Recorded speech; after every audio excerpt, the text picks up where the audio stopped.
पापा जी देखो ना इन्होंने मेरे साथ क्या कर दिया। ये देखो ना मुझे यहाँ बांध के रखा है। पापा जी इनको जितने पैसे चाहिए आप इन्हें दे दो ना। काट काट काट यार। क्या हुआ? कितनी बार हो गया अभी? तो देखिए रटा रटाया बोल रहे हो तुम। तो रियलिस्टिक एक्टिंग करनी है, एक्टिंग की बाल्टियां नहीं भरनी है। यार शांतनु ने कितना कमाल स्क्रिप्ट लिखा हुआ है। सिचुएशन समझोगे तो अपने आप अच्छी एक्टिंग आएगी ना। Please man, Shantanu what do you think यार? ठीक कर रहा है, थोड़ा बेटर करेगा, हम सिखाएंगे उसे। तुम बैठो, और एक्टर से काम कराना डायरेक्टर का काम है। अक्षय तू थोड़ा रिलैक्स कर, थोड़ा सा बॉडी।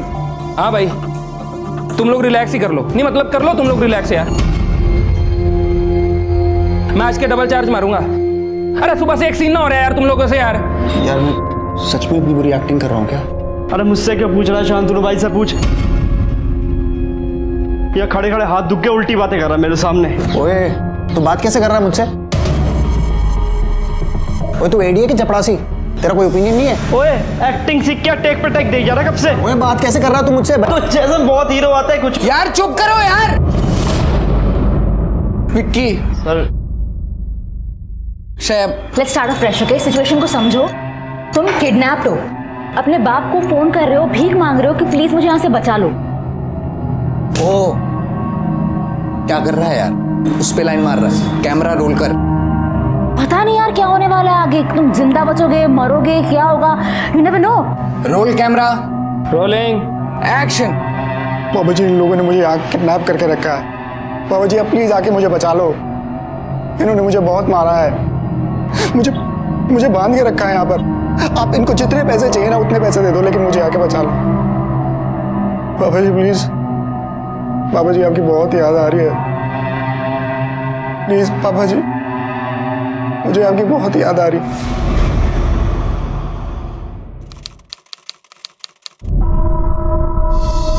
पापा जी मैं सिर्फ एक्टर नहीं स्टार बनना चाहता हूँ। फिल्मों में काम करना मेरा पैशन है, मेरा सपना है पापा जी।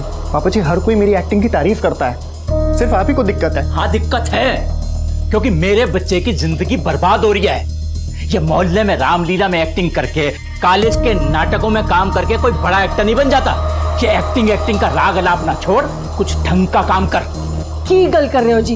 काम करने में कौन सी उम्र निकली जा रही है?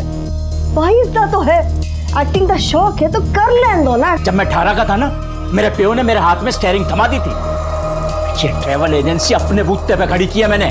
सुन, जितनी ऐश तूने करनी थी ना कर ली, अब धंधे पे लग जा। मैंने ना हीरो बनना है पापा जी, और वो मैं आपको बन के दिखाऊंगा।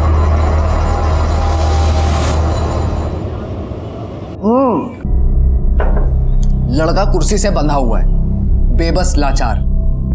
कुछ किडनैपर्स उस पे बिल्कुल भी तरस नहीं खा रहे, उसे मार रहे हैं। उसका वीडियो रिकॉर्ड करके उसके बाप को भेजते हैं। उसका बाप वीडियो देखते ही परेशान हो जाता है, उसको कुछ भी नहीं समझ में आता।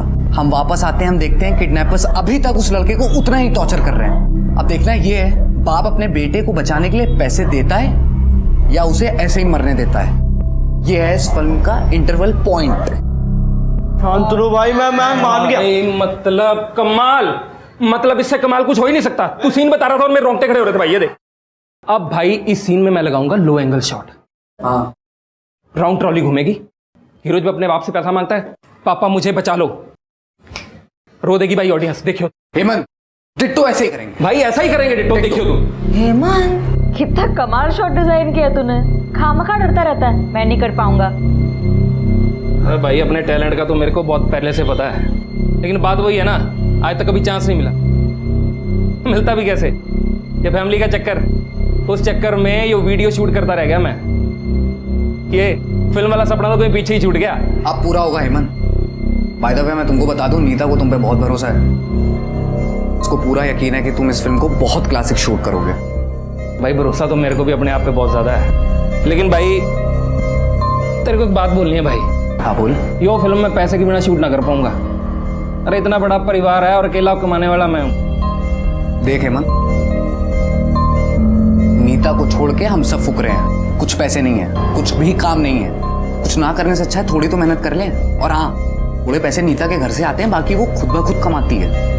ऊपर से उसने अपना घर भी दे रखा है फ्री में शूटिंग करने के लिए। थोड़ी मेहनत कर लें। शांतनु भाई बैठे हैं ना, इन पे मेरे को पूरा भरोसा है। मेरे को पता है कि एक ना एक दिन ना ये हमारी गाड़ी ना पार निकाल देंगे। और हेमंत, आज नहीं तो कल कोई ना कोई फाइनेंसर मिल जाएगा। हम पहले काम तो शुरू करें। भाई ये देखो, इनमें चोमू टाइप का लग रहा है, ये देखना इधर।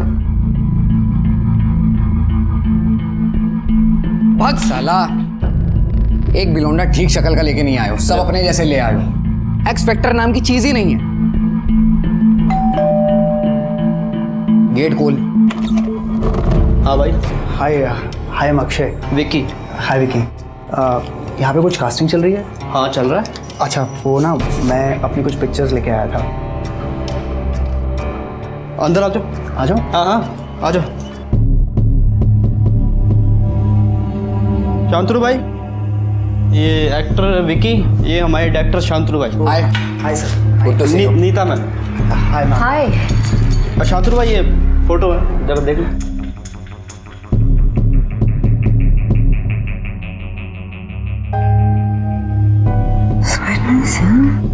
इससे पहले भी कुछ काम किया आपने? हाँ मैम, किया है ना। वो स्वराज सर है ना, उनकी एकेडमी से एक्टिंग कोर्स किया है। वो तो इस शहर की जानी मानी एकेडमी है ना? बिल्कुल बिल्कुल वही सर। नाइस। तो मिस्टर अक्षय अक्षय अक्षय अरोड़ा जी। कुछ बताओ अपने बारे में यार। सर क्या बताऊँ, मतलब दिल्ली से ही हूँ। फादर का टूर्स एंड ट्रैवल्स का बिजनेस है, बट मुझे उसमें कोई इंटरेस्ट नहीं है। मैं सर एक्टिंग करना चाहता हूँ, सीरियस एक्टिंग। गाड़ी है तुम्हारे पास? गाड़ी गाड़ी कार? हाँ है ना सर, वो पापा ने अभी अभी नई नई गाड़ी ली है। पर गाड़ी क्यों मतलब? अरे अक्षय, एक्टर कैरेक्टर में तो फिट होना चाहिए ना। I mean, जो हमारा हीरो है वो दिखने में अमीर है, जी जी। बातों से अमीर है। एंड आई थिंक तुम हो ही अमीर हो ना? हाँ ऑफ कोर्स सर। तो तुम लुक वाइज और बैकग्राउंड वाइज दोनों वाइज फिट हो। मतलब सर? हमारी फिल्म की स्क्रिप्ट माइंड ब्लोइंग स्क्रिप्ट है, टीम भी हार्ड वर्किंग है। बस प्रॉब्लम यही है कि प्रोड्यूसर को लुक और फील समझाने के लिए हमें एक मॉक शूट करना है, जिसके लिए हमारे पास पैसे नहीं है। हमें एक ऐसा बंदा चाहिए जो कुछ पैसे लगा के अपनी शो रील बना सके, ताकि हम प्रोड्यूसर को कन्विंस कर सकें। और फिर नीता ने भी ये घर फ्री में दिया है हमें शूटिंग के लिए, और स्क्रिप्ट भी मैंने लिखी है। लेकिन शूट स्टार्ट करने के लिए हमें कम से कम 2 लाख रुपए की ज़रूरत है।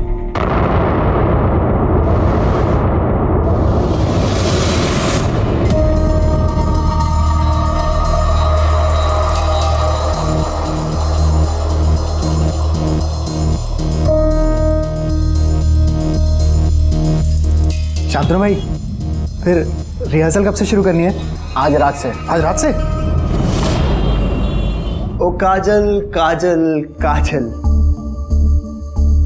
दिन तो तुम्हारे बिना बीत जाता है, पर रात नहीं कटती।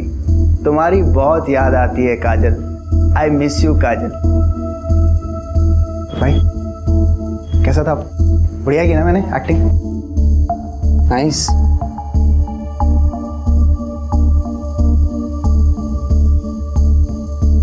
भाई ऑलमोस्ट आंसू आ गए थे। हाँ, वेरी नाइस।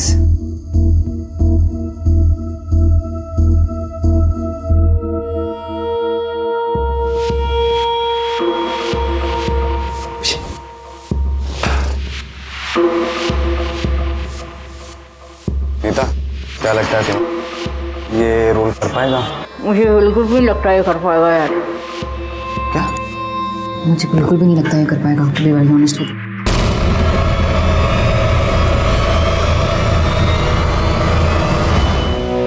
पता है कितना ब्राइट स्टूडेंट था मैं? जानता है कितने हजार स्टूडेंट्स में से मैं शॉर्ट लिस्टेड हुआ था स्कॉलरशिप के लिए? कितने कितने? याद नहीं, लेकिन जब पैनल ने पूछा स्कॉलरशिप के 2 लाख का क्या करोगे, मैंने कहा दारू पीऊंगा। ये लो भाजी, खाओ खाओ। अरे यार, इस खिला खिला के पेट भरेगा। चिकन आया कि नहीं? चिकन तो नहीं।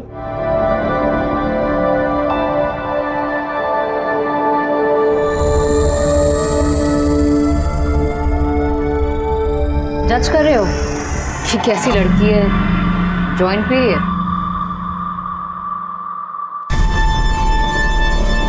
मैं तो एक्चुअली ये सोच रहा था कि 1-2 पफ मुझे भी मिल सकते। You smoke? हाँ, कभी कभी।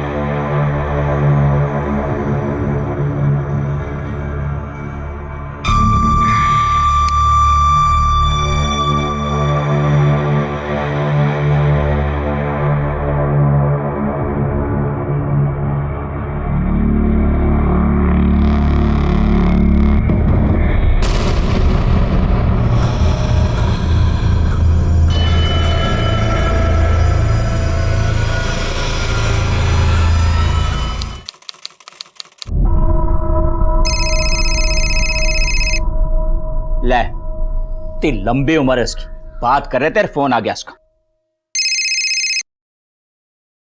पुत्र के थे तू? अरे तेरी माँ यहां परेशान हो रही है।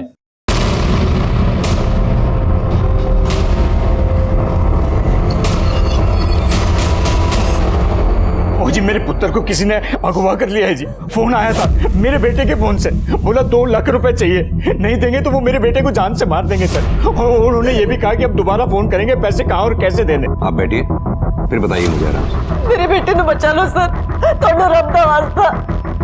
बैठिए आप चिंता मत कीजिए, हम अपनी तरफ से पूरी कोशिश करेंगे। अपने बेटे का फोन नंबर और फोटो दीजिए। जी, नंबर है जी 96192337 जी। ये रावत, ये फोन ट्रेस पे डालो, कॉल रिकॉर्ड्स और फोन की लास्ट लोकेशन पता करवाओ। सर, उम्र क्या आपके बेटे की? 22 साल का है जी। करता क्या है? अरे करेगा क्या सर जी, उस पे तो एक्टिंग करने का भूत सवार है। कुछ दिन पहले उसने मुझसे 2 लाख रुपए मांगे। 2 लाख? 2 रुपए भी नहीं दूंगा मैं। मैंने तो सुना से कि पिक्चर बनाने वाले पैसे देते हैं, वो उल्टे तेरे से मांग रहे हैं। पापा जी 2 लाख रुपए की बात है, प्लीज दे दो ना। मम्मी मम्मी बोलो ना पापा जी को। दे दो ना इसे पैसे, एक ही तो बेटा है हमारा, कर लेने दो ना एक बार इसे अपने मन की। तो आपने दिए उसे? नहीं सर जी, पर कुछ दिन बाद मैंने अलमारी में चेक किया, जो कैश मेरे पास पड़ा था उसमें 2 लाख रुपए कम थे। हाँ, मैंने पैसे निकाल लिए। आप अपनी मर्जी से तो दे नहीं रहे थे, इसीलिए मैंने निकाल लिए। पापा जी आपकी वजह से मैं इतना बड़ा रोल, इतनी बड़ी अपॉर्चुनिटी नहीं छोड़ सकता हूँ। और जिस दिन मैं बड़ा स्टार बन गया ना पापा जी, मैं आपके सारे पैसे सूद समेत वापस लौटा दूंगा। पुत्र तू समझ नहीं रहा, समझ, एक ये तेरा पागलपन तेनू ले डूबेगा। आप लोगों को पता है आपका बेटा कौन सी फिल्म में काम कर रहा था या किन लोगों के साथ काम कर रहा था? नहीं सर। क्योंकि जैसा कि आपने कहा है आपके बेटे को एक्टिंग का शौक था, ये भी हो सकता है कि आपसे पैसे निकलवाने के लिए उसने किडनैपिंग का नाटक रचा हो। ऐसे कई केसेस आए हैं हमारे पास। नहीं सर नहीं, मेरा अक्षय उस तरह का लड़का नहीं है, वो ऐसा करने की सोच भी नहीं सकता सर। सर, अक्षय के मोबाइल लोकेशन रिकॉर्ड के मुताबिक उसका फ़ोन राजेंद्र नगर में स्विच ऑफ हुआ है। हमने पिछले 1 महीने की उसकी मोबाइल लोकेशन चेक की, तो पता चला कि पिछले 1 महीने से वो हर रोज़ राजेंद्र नगर जा रहा था। रावत, अगर उसकी किडनैपिंग का इस फिल्म से कोई लेना देना है तो हो सकता है वो वहीं कहीं है। सर, अक्षय के मोबाइल की लास्ट लोकेशन राजेंद्र नगर थी। पुलिस ने राजेंद्र नगर एरिया में अक्षय की फोटो दिखाकर उसकी एग्जैक्ट लोकेशन पता करने की कोशिश की और उनकी उम्मीद रंग लाई। सुनो जरा, इस लड़के को देखा है?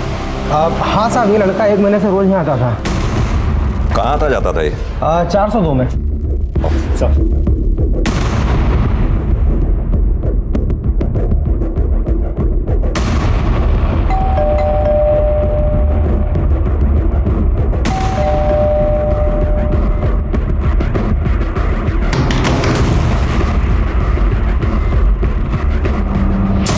इस लड़के का तो पता नहीं, पर इस फ्लैट में नीता नाम की लड़की रहती है और 3-4 लड़कों का रोज आना जाना रहता था। शायद कुछ फिल्म का काम चल रहा है और बहुत हल्ला मचाते थे। ओह हेलो नीता, तुम्हारे घर से बहुत शोर आ रहा है, सो भी नहीं पा रहे हम लोग। Really sorry aunty, really sorry. अभी नहीं आएगा, आई प्रॉमिस यू। आप आराम से सो जाइए। आखिरी बार कब देखा था आपने नीता को? आखिरी बार 1-2 दिन पहले देखा था, उसके बाद कहाँ गई है पता नहीं। इसका नंबर होगा आपके पास? हाँ, ये नंबर है। नहीं सर, नंबर तो स्विच ऑफ है। एक काम कीजिए, नीता आपको जब भी मिले या आपको लगे वो वापस आ गई है तो हमें इन्फॉर्म कीजिएगा। ठीक है। Thank you. रावत सर, ये नीता का फ्लैट खुलवाने की कोर्ट से परमिशन लो। जी सर। Ready roll action. सच बताऊं, जब मैंने तुम्हें पहली बार देखा था मुझे तुमसे प्यार हो गया। फिर बताया क्यों नहीं? क्योंकि मैं डरता था।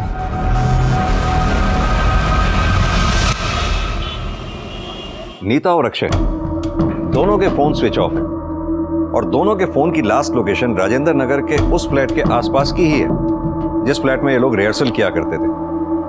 और उस फ्लैट में इन दोनों के अलावा और 2-3 लोग थे जिनका वहां आना जाना था। कौन लोग हो सकते हैं? रावत, एक काम करो, नीता और अक्षय दोनों के कॉल रिकॉर्ड्स में जितने भी कॉमन नंबर हैं सबकी एक लिस्ट बनाओ। अगर ये सब लोग साथ में थे तो जरूर इन दोनों की कॉल लिस्ट में उन लोगों के भी नंबर्स होंगे। Sir, excuse me. Hello, good, तुम वही मिलो हमें। सर, कोर्ट से फ्लैट खोलने का ऑर्डर आ गया।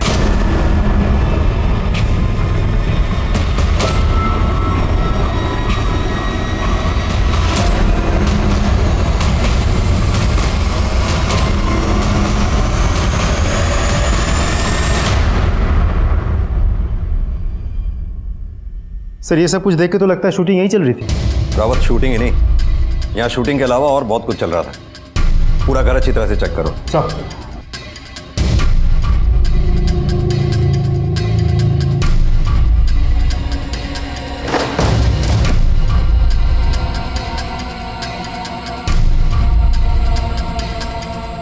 सर,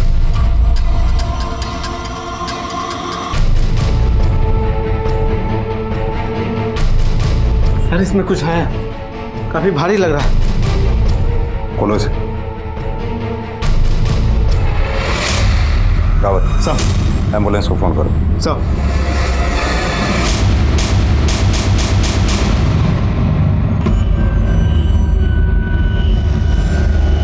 रावत, फॉरेंसिक टीम को बुलाओ और सारे सबूत इकट्ठा करो।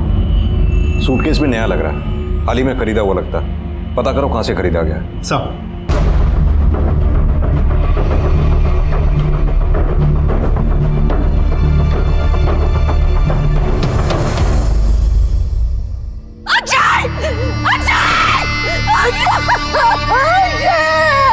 अक्षय ने फिल्मी दुनिया के आसमान पर स्टार बनकर चमकने के सपने देखे थे, पर वो सपने उसके पिता की नजर में बेकार थे, इसलिए उन्होंने उन सपनों को कभी अहमियत नहीं दी।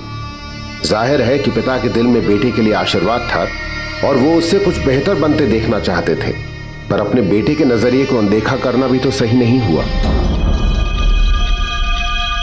साहब, सीसीटीवी तो खराब है। कल उन लड़कों में से कौन कौन आया था वो तो याद नहीं है, लेकिन साहब जिस लड़के का खून हुआ है वो लड़का उस लड़की घर में अक्सर रुकता भी था। और हाँ साहब, एक लड़का और था, वो भी उसका रुकता था। सर, इसमें रेंट एग्रीमेंट और नीता के ड्राइविंग लाइसेंस की कॉपी है। रावत, सर, इसका एड्रेस चेक करो और ड्राइविंग लाइसेंस का प्रिंट निकालवा लो। सर, नीता के लाइसेंस पर जो एड्रेस है वो लोग यहाँ से 6 महीने पहले ही शिफ्ट कर चुके हैं। ये देखिए सर, पिछले 2 हफ्तों में अक्षय के मोबाइल की लोकेशन नीता के घर के पास की है, सिर्फ दिन में नहीं, रात में भी। रावत, कहीं ऐसा तो नहीं नीता और अक्षय के बीच में अफेयर चल रहा था, दोनों में किसी बात को लेकर झगड़ा हो गया हो और नीता के हाथों अक्षय का कत्ल हो गया हो? लेकिन सर, अक्षय की पोस्टमार्टम रिपोर्ट के मुताबिक अक्षय की मौत गला घोटने की वजह से हुई थी और जिस हालत में हमें अक्षय की डेड बॉडी मिली थी उसे देखिए लगता नहीं कि एक अकेली औरत ने उसे ओवरपावर किया। हाँ, तो हो सकता है कि नीता अकेली ना हो। नीता के फ्लैट में उसके अलावा और भी जो लड़के आया जाया करते थे उनमें से किसी के साथ मिलकर नीता ने इस काम को अंजाम दिया हो, या फिर यह भी हो सकता है उन लड़कों में से किसी ने अक्षय को फिल्म के जाल में फंसाया और उसे मार दिया। रावत, ये जितने भी लड़के हैं, कौन हैं, कहाँ के हैं, क्या काम करते हैं, सबके बारे में अच्छी तरह से पता करो। सर, लेकिन सर मुझे इस केस में एक बात खटक रही है, अगर किडनैपर्स ने रैंसम कॉल किया है तो पैसे क्यों नहीं हुए? कहीं ऐसा तो नहीं कि उसे पहले से ही पता चल गया था कि अक्षय के माँ बाप ने पुलिस को इन्फॉर्म कर दिया? हो सकता है। रावत, इन लड़कों में से एक भी अगर हमारे हाथ लग गया ना तो एक केस सॉल्व हो जाएगा। सर, मैंने नहीं पता उसके कौन कौन से दोस्त थे, किससे मिलता जुलता था, कहाँ जाता था। कुछ नहीं पता। ना उसने कभी बताया सी, ना मैंने कभी पूछा सी। इकलौती औलाद थी, बहुत प्यार से पाला था हमने हमारे पुत्र को सर। मेरी तो हिम्मत ही नहीं हो रही है सर फोटो पे हाथ चढ़ाने की।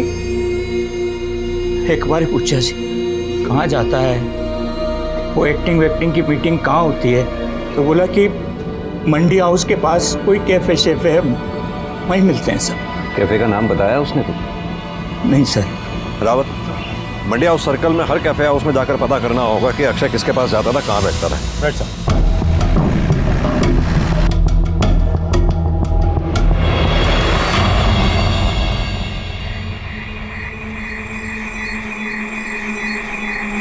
सुनो, जानते हो इसे? क्या हुआ साहब, क्या किया इसे? इसे जानते हो? नाम से तो नहीं जानता, पर बहुत बार देखा है इसे यहाँ पर। इसके साथ 2-4 लोग और हुआ करते थे, सब लोग मिलकर फिल्म बनाने की बात किया करते थे, लेकिन 2 दिन से आए नहीं, पता नहीं कहाँ चले गए। इस लड़के की मौत हो गई, इसके साथ वाले सब गायब हैं। इनके फिल्म बनाने के अलावा और क्या जानते हो इस ग्रुप के बारे में? साहब, इसका ग्रुप हमेशा उस टेबल पर बैठता था और इनमें से एक था जो इनके ग्रुप बनने से पहले अलग बैठता था उस कोने पर। नींद ने ना जाने क्यों बेरुखी की है हमसे। कम वक्त रात करवटों में बीतती है। ख्वाब ही एक जरिया था तुझसे मिलने का, अपने मन का कुछ कहने का, कुछ सुनने का।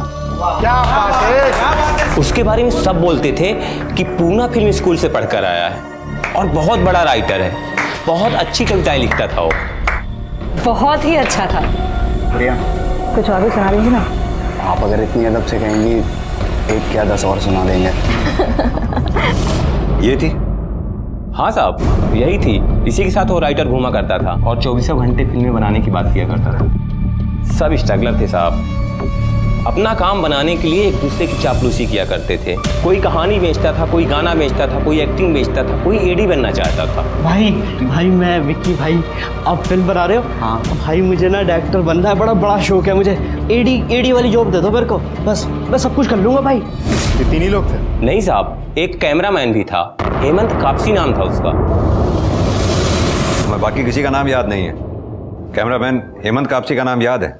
कैसे नहीं रहेगा याद सर? वो देखिए वहां पर वो अपना नाम और नंबर लिख कर गया। Video photographer Hemant Kapsi. क्या बात कर रहे हो सर जी? अक्षय का खून हो गया? कब, कैसे? बैठ जा। तू कैमरामैन के साथ एक्टर भी है क्या? नहीं साहब। तो फिर इतनी गंदी एक्टिंग क्यों कर रहा है? पिछले 3 दिनों से हर टीवी चैनल पर, हर न्यूज़पेपर पर अक्षय की मौत की खबर चल रही है और तुझे ही नहीं पता? साहब भगवान कसम, मैं एक्टिंग नहीं कर रहा हूँ, मुझे सच में नहीं पता था। 17 तारीख को नीता के फ्लैट में रिहर्सल हुई थी? हाँ साहब, 17 को हुई थी। 18 तारीख को भी हुई थी? नहीं साहब, 18 वाली कैंसिल हो गई थी। वो शांतनु को मुंबई जाना था फाइनेंसर से मिलने के लिए, इसलिए। अच्छा एक बात बता, ये नीता, शांतनु और विकी किस तरह के लोग हैं? अब ठीक ही लोग हैं, मतलब विक्की तो बेचारा एडी था शांतनु का। ये नीता और शांतनु साहब ये बहुत स्मार्ट लोग हैं। इन्हीं ने मेरे को कन्विंस किया था ये वीडियो शूट करने के लिए, लेकिन उसके बाद पता चला ये जो शांतनु 1 नंबर का शराबी आदमी है साहब, 1 नंबर का, मतलब दिन रात शराबी चाहिए उसको। और ये नीता, इसका तो क्या ही बताऊँ साहब आपको मैं। एक दिन मैंने देखा था,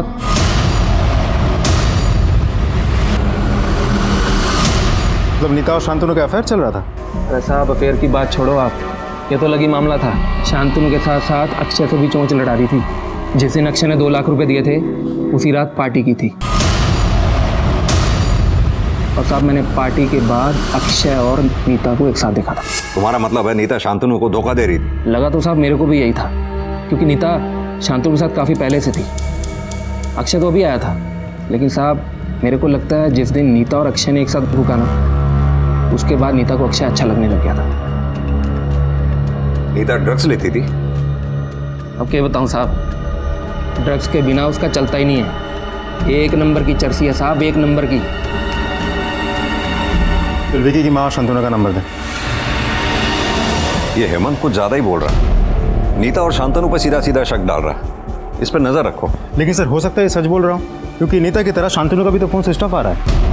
ये शांतनु का फ़ोन भी सर्विलांस पे डालो, नीता की फोटोग्राफ सब खबरियों को दो, उनसे चौकन्ना रहने को कहो। अगर नीता को ड्रग्स की आदत है, वो ड्रग्स लेने के लिए बाहर ज़रूर निकलेगी। पुलिस ने शांतनु से संपर्क करने की कोशिश की, पर उसका फोन 18 अप्रैल के बाद से लगातार बंद आ रहा था। नीता का फोन भी तभी से बंद था, पर नीता की ड्रग एडिक्ट वाली बात पता लगते ही उन्होंने अपने खबरियों को सतर्क कर दिया था कि जितने भी ड्रग पेडलर्स हैं उन पर नजर रखी जाए। पुलिस ने विकी की मां से भी पूछताछ करने का तय किया।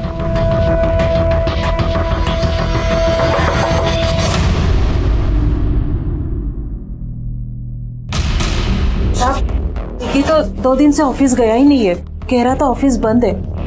उसके साहब बाहर जाने वाले थे, मुझसे 500 रुपया ये बोल के लेके गया कि कुछ दिनों के लिए बाहर जा रहा है, लेकिन कहाँ जा रहा है ये बताया नहीं।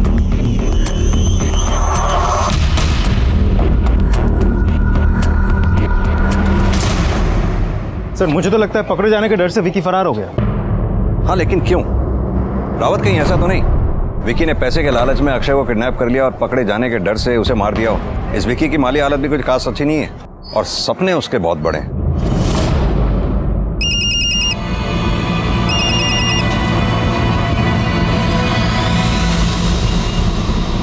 सर पूना फिल्म स्कूल से शांतनु का एड्रेस और उसके पिता का फोन नंबर मिला। वो यूपी कानपुर का रहने वाला है। उसके पिता के साथ भी हमारी बात हुई। उनको यह बात जानकर बहुत दुख हुआ कि पुलिस शांतनु के पीछे पड़ी एक मर्डर के सिलसिले में। उन्होंने ये भी बताया कि अगर शांतनु फैमिली को कांटेक्ट करता है तो तुरंत हमें फ़ोन करके इन्फॉर्म कर देंगे। तो शांतनु के फिल्म स्कूल वालों का कहना है कि शांतनु अपने आप में रहने वाला बंदा था, खास कुछ फ्रेंड्स वगैरह भी कभी नहीं थे। और हाँ सर, नीता के बारे में भी एक लीड मिली, उम्मीद है वो बहुत जल्द हमारे हाथ लग जाए। नीता, शांतनु और विकी तीनों गायब थे। पुलिस तीनों की तलाश कर रही थी। उन्होंने शांतनु का फोन सर्वेलेंस पे डाला था। पुलिस विकी की मां का फोन भी टैप कर रही थी और उनके खबरी नीता की तलाश में हर ड्रग पेडलर से पूछताछ कर रहे थे। ये हाथी है? ये तो अपनी रेगुलर कस्टमर है, हर 2 दिन में आती है, आज जा सकती है।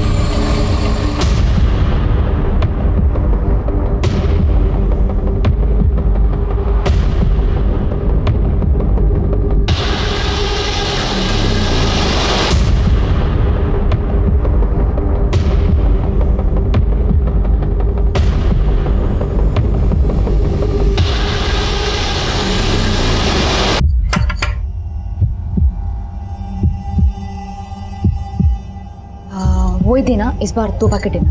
हाँ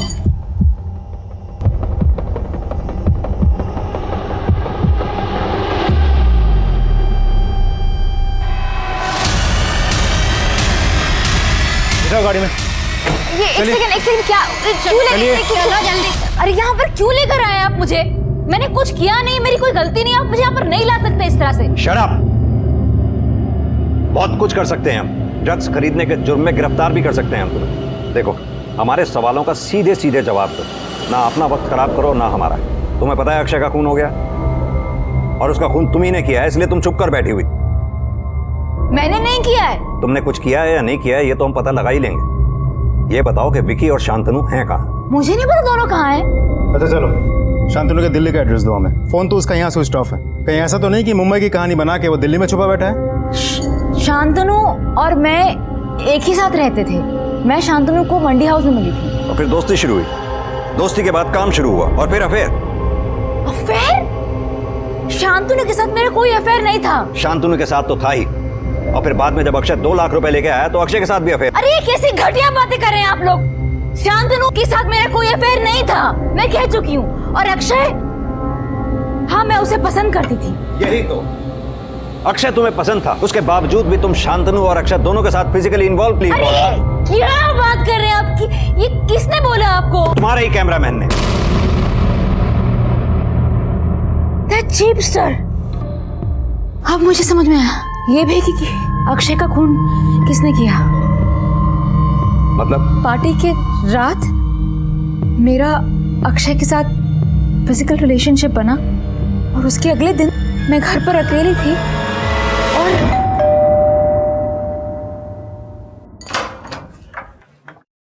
तुम इस टाइम यहाँ? बस वो तुम्हें कुछ दिखाना था, कल रात की फोटो। ओ, पार्टी की फोटो। वेरी नाइस यार, सो कूल। अच्छी लगी ना? हाँ, इतनी अच्छी फोटो मैंने कभी खींची नहीं है। देखो देखो आगे देखो।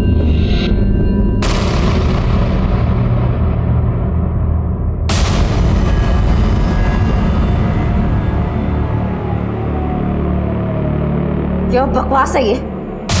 क्या है ये? अरे ना ना ना ना ना ना ना ना। अरे यार! अरे ना, इतनी जल्दी थोड़ा डिलीट करने दूंगा। तो शांतनु को दिखाऊंगा। अच्छा चल, नहीं दिखाता शांतनु, लेकिन उसके लिए मेरे साथ ऐसा ही पोज लगाना पड़ेगा।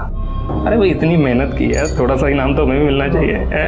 चला जा। अबे ओ, फ्री माइंडेड हूँ, ओपन माइंडेड हूँ, इसका मतलब ये नहीं है कि किसी के साथ भी सो जाऊंगी। अरे तो मैंने कौन सा तेरे हाथ में लिस्ट थमा दी? जहाँ एक अक्षय और शांतनु, वहाँ एक हेमंत और सही। घटिया आदमी अपनी घटिया शक्ल लेकर यहाँ से निकल ले, वरना तो इतना मार खाएगा ना कि समझ में नहीं आया तेरे को। जल्दी निकल। मैं कल आ जाऊंगा। आज गुस्सा, कल दोबारा। झूठ क्यों बोला है? क्यों झूठ बोला हमसे? नीता के साथ सोना चाहता था, और जब ऐसा नहीं हुआ, बल्कि अक्षय ने नीता की वजह से तेरी बेइज्जती कर दी, उस बेइज्जती का बदला लेने के लिए तूने अक्षय को ही मार डाला। कब और कैसे मारा उसे? बोल। मैंने अक्षय को नहीं मारा साहब, नहीं मारा मैंने। हाँ साहब, लेकिन उस दिन मुझे बहुत गुस्सा आया था जब अक्षय ने औकात औकात बोल के मेरी बेइज्जती की थी। साले दो कौड़ी के आदमी, तेरी हिम्मत कैसे हुई नीता से ऐसी घटिया बात करने की? अरे ओ, घना ज्ञान मत मार, समझा तू? क्या करेगा तू? क्या लगती है वो तेरी बहन लगती है? अपनी औकात में रह के बात कर, समझा? साथ में बिठा लिया, खिला पिला लिया, इसका मतलब ये नहीं कि तू हमारी तरह बड़ा आदमी बन गया। औकात की बात मत करियो, तो समझ गया? करूंगा। 500 रुपए पर डे की औकात है तेरी, 500 रुपए। अबे क्या चाहिए तेरे को? अरे लैला चाहिए तो रख लेना, लेकिन ये औकात की बात मेरे सामने मत करियो तू। नहीं तो क्या करेगा? हाँ बेटा, समझा रहा हूँ आखिरी बार, दूर रहियो नीता से, नहीं तो अगली बार बोल के नहीं करके दिखाऊंगा। क्या करेगा तू? हाथ लगा रहा मेरे, हाथ लगा रहा मेरे। स्टॉप! क्या चल रहा है यार? क्या कर रहे हो तुम लोग? मरेगा तू मेरे हाथों से। अबे तू मरेगा मेरे हाथ से। चल साहब, आप एक बात बताओ, क्या गरीब आदमी जो मेहनत करता है उसकी कोई औकात नहीं होती क्या? लेकिन साहब, मैं ठहरा गरीब आदमी, गुस्सा भी तो नहीं कर सकता था, इसलिए सब कुछ भूल के अपने काम में लग गया। सब कुछ भूल गया? तेरे मोबाइल की लोकेशन साफ साफ ये बताती है 18 तारीख को 11 से 12 बजे के बीच में तू राजेंद्र नगर में ही था, जबकि उस दिन तेरी रिहर्सल कैंसिल हो गई थी और अक्षय की मौत भी 11 से 12 बजे के बीच में ही हुई है। बोल, क्या करने गया था? सीधी तरह से बोल। साहब, मैं नीता के घर जरूर गया था, लेकिन अक्षय को मारने नहीं गया था। फिर क्या करने गया था? सब उस दिन मैं उसी एरिया में था, तो मैंने अक्षय को नीता के घर जाते हुए देखा, तो एकदम से मेरे दिमाग में आया कि आज तो रिहर्सल कैंसिल है, तो अक्षय क्या करने जा रहा है? तब मेरे दिमाग में आया कि अक्षय जरूर मजे लेने जा रहा होगा नीता के साथ, इसलिए आज फोटो नहीं, आज वीडियो बनाऊंगा और शांतनु को दिखाऊंगा। लेकिन साहब, जब मैं वहां गया तो साला लगा पड़ा हुआ अंदर, इसलिए दरवाजा नहीं खोल रहे दोनों। मैंने काफी देर दरवाजा खटखटाया और थक हार के मैं वापस चला गया, लेकिन अब मेरी समझ में आया कि वहां चल क्या रहा होगा अंदर। क्या चल रहा होगा? साहब, शांतनु जब घर वापस आया होगा तो उसे अक्षय और नीता के बारे में पता चल गया होगा, और फिर नीता ने अक्षय को घर पे बुलाया होगा, और शांतनु ने गुस्से में आके अक्षय को मार दिया होगा। साहब, शांतनु वैसे भी अक्षय को कुछ बोल नहीं पा रहा होगा, क्योंकि अक्षय उसे भी बार बार औकात वाली बात बोल के ये बोलता होगा कि तू मेरे 2 लाख लेके बैठा है। साहब, शांतनु और नीता ने अक्षय का काम तमाम कर दिया होगा। तू क्या सोचता है तेरी इस कहानी पे मैं यकीन करूंगा? 2 टके का फोटोग्राफर, चवन्नी तेरी जेब में नहीं है, करोड़ों रुपए के तू सपने देखता है, तू हमें थ्योरी सिखाएगा? औकात भूल गया तू अपनी? आप औकात की बात मत करो। आप औकात की बात करूंगा तो क्या करेगा तू? हाथ उठाएगा? चल मार। अब आ गई अपनी औकात याद? साहब, औकात की बात मत करो, वरना क्या करेगा? बहुत बुरा होगा साहब, बहुत बुरा होगा।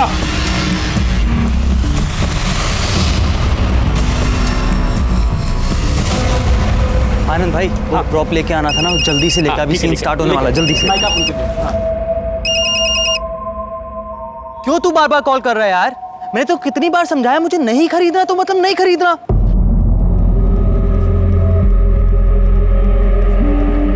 सॉरी भैया, सॉरी, वो मुझे लगा कि वो लैंडलाइन से कॉल था ना, 10,000। अगर इस हेमंत को औकात शब्द सुनकर इतना गुस्सा आता है, फिर तो ये गुस्से में कुछ भी कर सकता है। सर मुझे ये नीता भी इनोसेंट नहीं लगती। मुझे तो लगता है ये दोनों जानबूझकर हमारे सामने एक दूसरे को गाली दे रहे हैं, और ऐसा भी तो हो सकता है इन दोनों ने मिलकर अक्षय को मार दिया हो। पॉसिबल है, बैठा के रखो दोनों को, छोड़ना मत। सर, और सर ये केस नीता के बाद और उलझ रहा है। अब समझ में नहीं आ रहा है नीता और हेमंत में सच कौन बोल रहा है। अरे आप मेरा यकीन कीजिए ना प्लीज, मैंने कुछ भी नहीं किया है। तुम्हारी बात का यकीन करें? अक्षय की मौत के बाद जो लड़की गायब थी, जिसका फोन स्विच ऑफ था, तुम्हारी बात का यकीन करें हम? मैं बता रही हूँ सब कुछ आपको। देखिए, हफ्ते के 2-3 दिन मैं अपनी माँ के घर पे जाती हूँ। इस बार मैं 17 तारीख को घर पे गई थी, पर अचानक से सुबह उठकर बहुत बड़ा झगड़ा हुआ, इसलिए मैं वापस घर आ गई।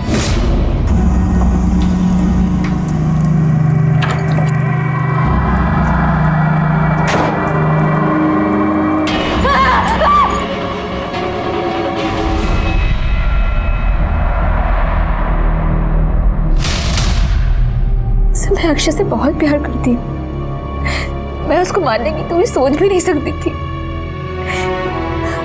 और मैं वो लाश देख के बहुत डर गई थी। मैं वहां से भागी और यहाँ वहां भटक रही थी। जब तक वो ड्रग्स का नशा रह रहा था तब तक मैं सुकून में थी, वरना मैं बहुत बहुत परेशान रह रही थी।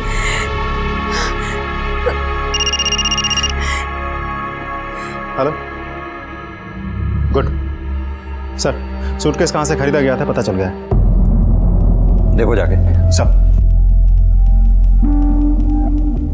इस मॉडल और सीरियल नंबर का लगेज बैग तुम्हारे दुकान से बिका है। देखो मर्डर का मामला है, इन सबको अच्छे से देखो और सच सच बताओ, इन चारों में से वो कौन था जो तुम्हारे दुकान से लगेज बैग खरीद के लेके गया था?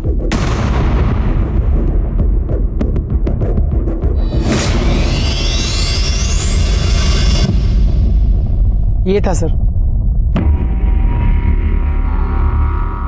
पक्का? 100% सर।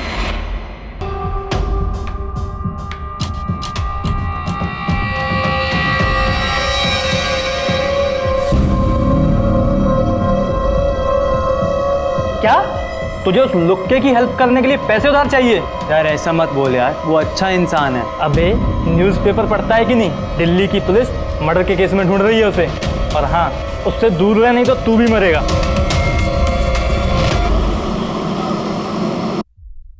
जनाब, विक्की ने अभी 1 मिनट पहले अपनी माँ को कॉल किया। कहाँ से? महेंद्रगढ़ से। जनाब वहाँ उसके मामा रहते हैं। महेंद्रगढ़ पुलिस से कांटेक्ट करो, उठा लाओ उसे। मामी जी आता हूँ, मार्केट जा रहा हूँ। क्या भाई, किधर जा रहा है? क्या हुआ सर जी? चल थाने में, तेरे को साइकिल चलाना सिखवाता हूँ। सर जी,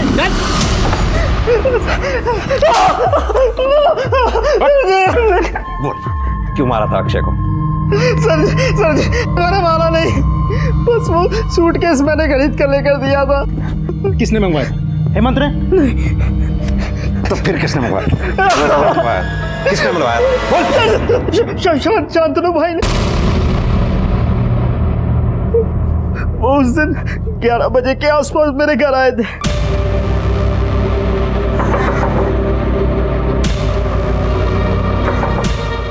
अरे शांतनु भाई, अरे विक्की, हमारे पापा की तबीयत बहुत ज़्यादा ख़राब हो गई है, हमें गांव जाना पड़ सकता है कुछ दिनों के लिए। ये भी नहीं पता हम वापस कब तक आएंगे।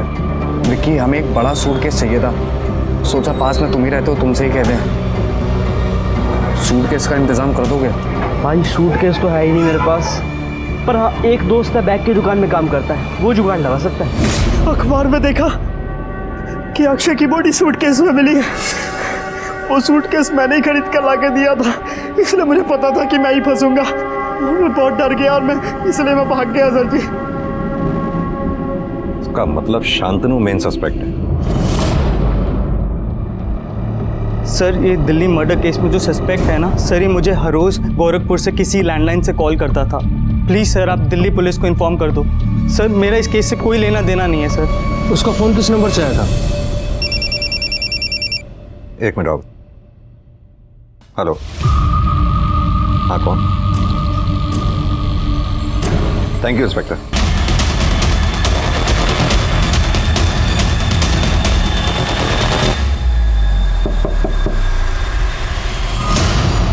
चल फिल्म बनाते हैं, चल साहब मेरी चल।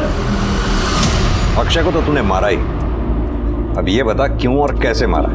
साहब अक्षय के दिए हुए 2 लाख रुपए तो छोटी मोटी चीज़ों में ही खर्च हो गए थे। मुझे लगा अगर एक बार 2 लाख रुपए जुटा सकता है तो दूसरी बार भी लेता आएगा। 17 तारीख को रिहर्सल्स के बाद मैंने उससे बात की। अक्षय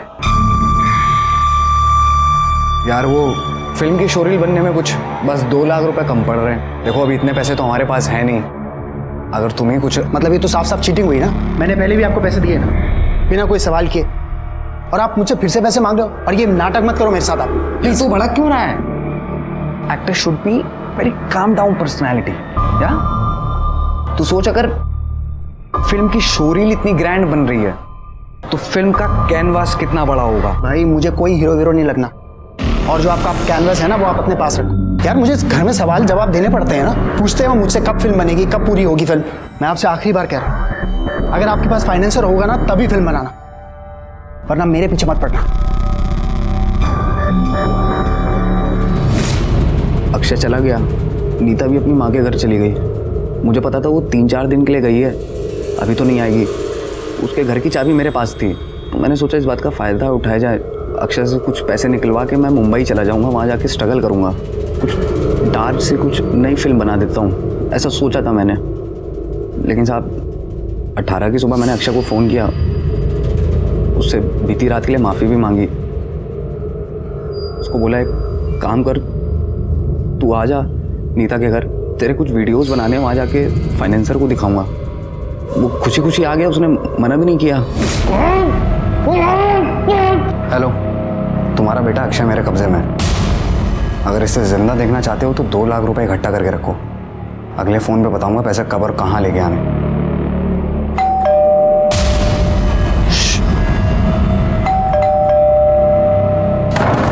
सच बताऊं साहब, मेरे पास पैसे खत्म हो गए थे साहब। फिर अचानक से मुझे लोकेश की याद आई, जो फिल्म स्कूल में मेरा जूनियर था। मुझे लगा मैं इससे कुछ पैसे ले लेता हूँ, कुछ दिन काम चल जाएगा। 10,000? लेकिन साहब जिंदगी में क्या करना चाहा था और क्या हो गया। शांतनु फिल्म बनाने की चाहत में इस कदर पागल था कि उसके लिए किसी की जान लेना भी उसे गलत नहीं लगा। पर अब उसे फिल्म बनाने का मौका कभी नहीं मिलेगा, क्योंकि अपनी जिंदगी का एक बड़ा समय उसको जेल में गुजारना होगा। शायद तब उसे सही और गलत का फर्क समझ में आने लगे। देखते हैं हमारे आज के एपिसोड की दूसरी कहानी।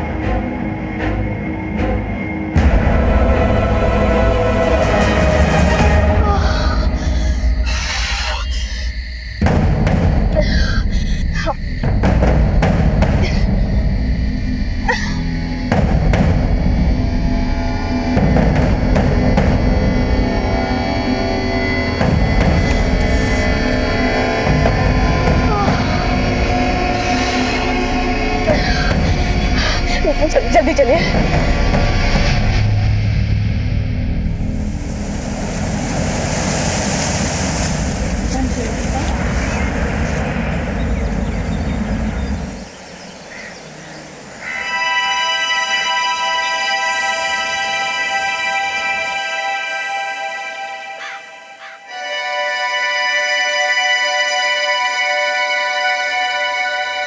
दीदी, हाँ मुझे भूख लगी है। रुक, मैं भी तेरे लिए कुछ बना कर लाती हूँ, ठीक है?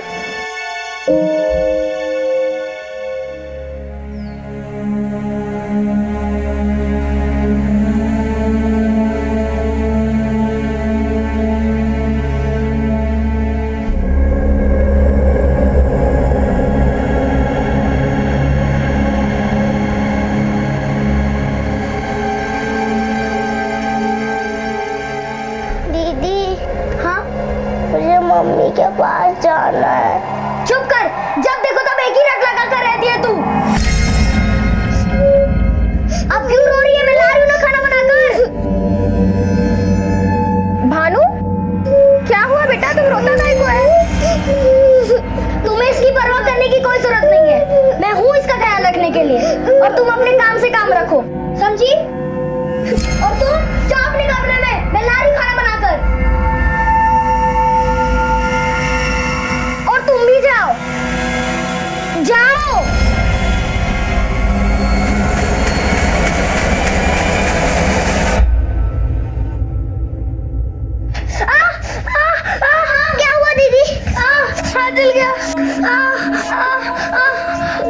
भानु, रोजी दीदी, हाँ जल्दी चलो, दीदी के हाथ जल गए, जल्दी पापा एक मिनट रुको, मैं दवाई लेकर आती हूँ, एक मिनट दीदी, चलो पापा चलो, चलो कहाँ चल रहा है, हाथ कहाँ चलो, छोड़ो, तुम्हें देखने की कोई जरूरत नहीं है, चलो बस हो गया, बस चलो, अब तुम दोनों को मेरे साथ चलना होगा, चलो, हम कहीं नहीं जाएंगे, बस बहुत हो गया, हम भानु को लेकर जा रहे हैं और तुमको भी भानु के साथ रहना है तो हमारे साथ चलो।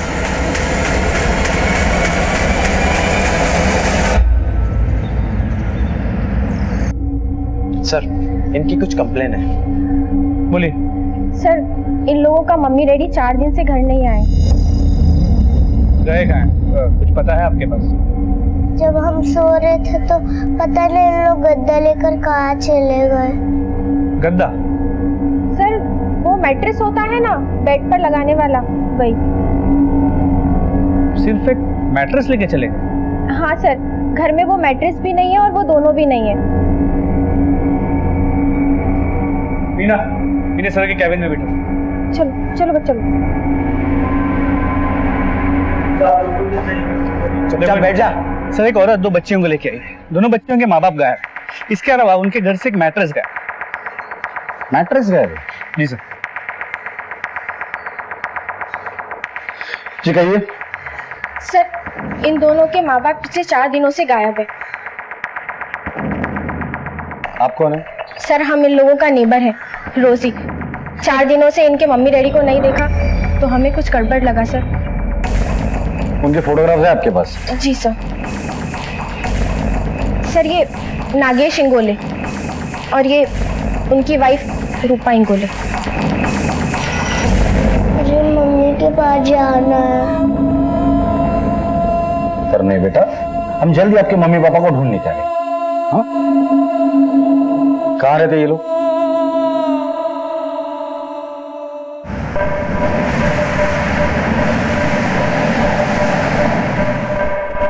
हो रहा मेरा घर।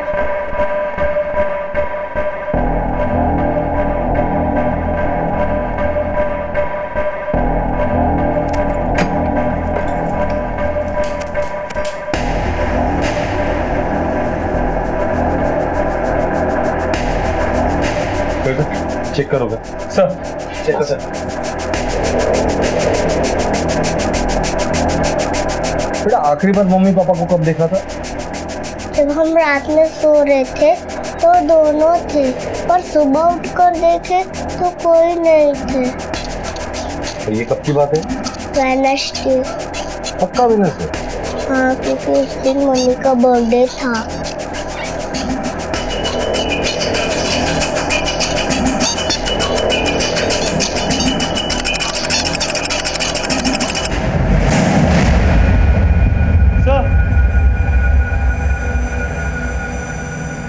कमरे में बाकी कुछ तो नहीं है? यहाँ पूजा का सामग्री है, अंदर कुछ दवाइयाँ हैं और डॉक्टर अशोक की प्रेस्क्रिप्शन। चेक करो, ब्लैक मैजिक का सामान है जी। सर,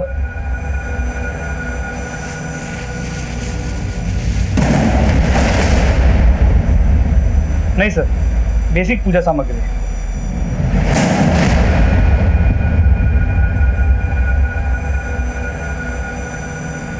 ये सारी दवाइयाँ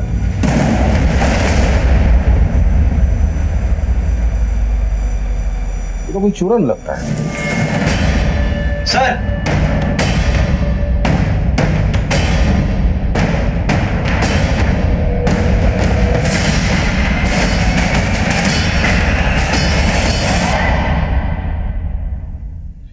रोजी, बच्चों को लेकर बाहर जाओ।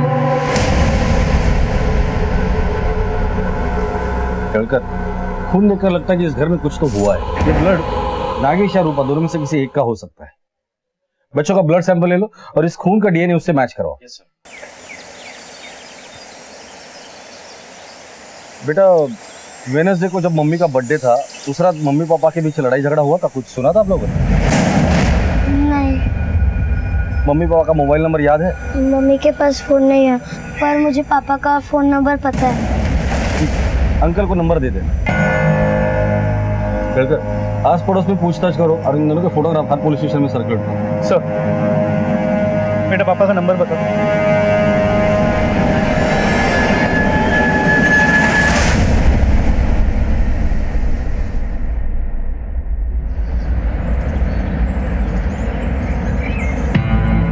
नागेश और रूपा को जानते हो? हाँ साहब, मेरे पड़ोसी हैं। क्यों, क्या हुआ साहब? उनके बारे में कुछ बता सकते हो? हाँ साहब, रूपा तो बहुत अच्छी औरत है, लेकिन नागेश कुछ ठीक आदमी नहीं है। नागेश बहुत शक करता था साहब। जब भी कहीं रूपा बाहर निकलती थी ना, उसके पीछे पीछे पहुंच जाता था। क्या करे तू यहाँ पे? बच्चों के लिए चॉकलेट लेने आई थी। कोई चॉकलेट वॉकलेट की जरूरत नहीं है। चल नागेश भाऊ, देखो गुस्सा मत करो, वो सिर्फ चॉकलेट लेने आई। तू अपना काम कर, समझा? ये पति पत्नी के बीच का मामला है। चल। ये नागेश करता क्या है? वो तो टैक्सी ड्राइवर है सर। और रूपा? रूपा प्लास्टिक की फैक्ट्री में काम करती है। वो सुपरवाइजर है वहाँ पे, बहुत मेहनत करके पैसा कमाती है, लेकिन वो नागेश को लेके बहुत परेशान रहती है।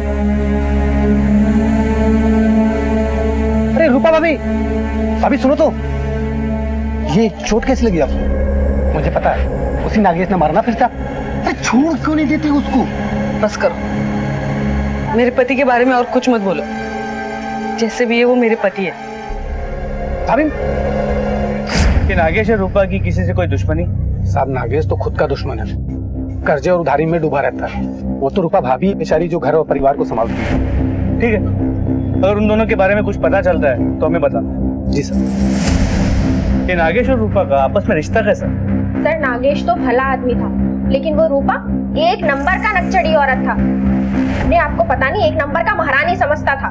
मुनीरा, खाना बना लिया क्या? हाँ बना लिया। मैं आती हूँ। क्या बात है रूपा, आज तो बहुत खूबसूरत लग रही हो। किसी पर बिजली गिराने का इरादा है क्या? और सर, रूपा से बात करना मतलब फोकट का टेंशन। हाँ सर, रूपा इधर ही काम करती है, बहुत मेहनती औरत है सर, लेकिन पिछले कुछ दिनों से काम पे नहीं आ रही है सर। क्या बात हो गया सर? देखो, वो और उसका पति दोनों पिछले कुछ दिनों से गायब है, अपने घर पे भी नहीं गए। तुम कुछ बता सकते हो कि रूपा की जिंदगी में क्या चल रहा था? क्या बोलूं सर, रूपा तो काम करने को मांगती थी, लेकिन उसका पति नागेश जो है वो काम छोड़ने के लिए बोलता था उसको। वो पिछले कुछ दिनों से उसके माइंड में पता नहीं क्या चल रहा था सर। सब बोलना तो नहीं चाहिए। रूपा ना कुछ काम नहीं करती थी, नखरे करती रहती थी और पगार लेके जाती थी। मालिक भी उसके आगे पीछे घूमते रहते थे। सर वो आज मुझे घर थोड़ा जल्दी जाना है, मैं जाऊँ? हाँ हाँ जाओ ना। और सर वो मुझे 2000 रुपये एडवांस भी चाहिए थे, बाद में एडजस्ट कर लेना। हाँ मिलेगा, क्यों नहीं। पगार से 4 गुना ऊपर चढ़ा रखा था, पर पता नहीं क्या मालिक पे जादू कर रखा था उसने। ठीक है, डॉक्यूमेंट्स ओके, कोर्ट में सबमिट कर देना। ये सर, नागेश और रूपा के बारे में पूछताछ की। नागेश के बारे में तो सब बुरा ही बोलते हैं, और ये नागेश अपनी बीवी पे शक करता था, उसे मारता पीटता था, सन की लगता। मतलब पति पत्नी के बीच संबंध अच्छे नहीं थे। और ये रूपा के बारे में लोगों ने बताया कि काफी खूबसूरत थी। पर सर एक बात तो अजीब, औरतें रूपा को बुरा बोलती है, शायद उसकी खूबसूरती से जलते हैं। वही सारे मर्द रूपा को अच्छा बोलते हैं। शायद शक की वजह यही है, और इसी शक की वजह से इन दोनों के बीच झगड़ा हुआ होगा। घर के अंदर हमें खून के धब्बे मिले, इसका मतलब उस घर के अंदर कुछ तो हुआ है।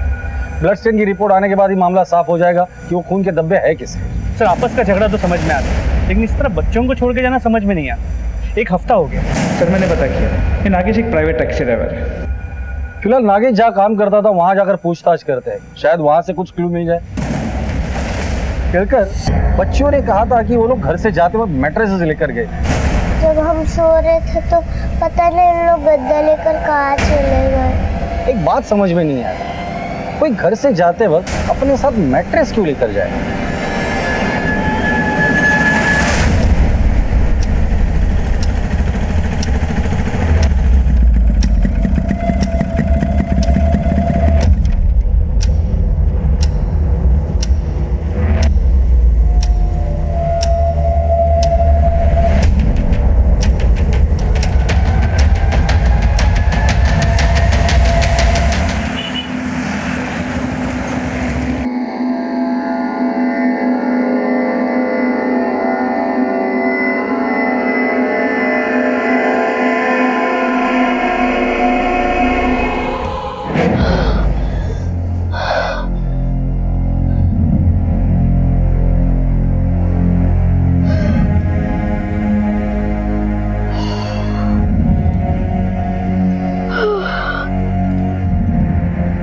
क्या हुआ? किस बात का डर तुम्हें बार बार सता रहा है? कुछ नहीं।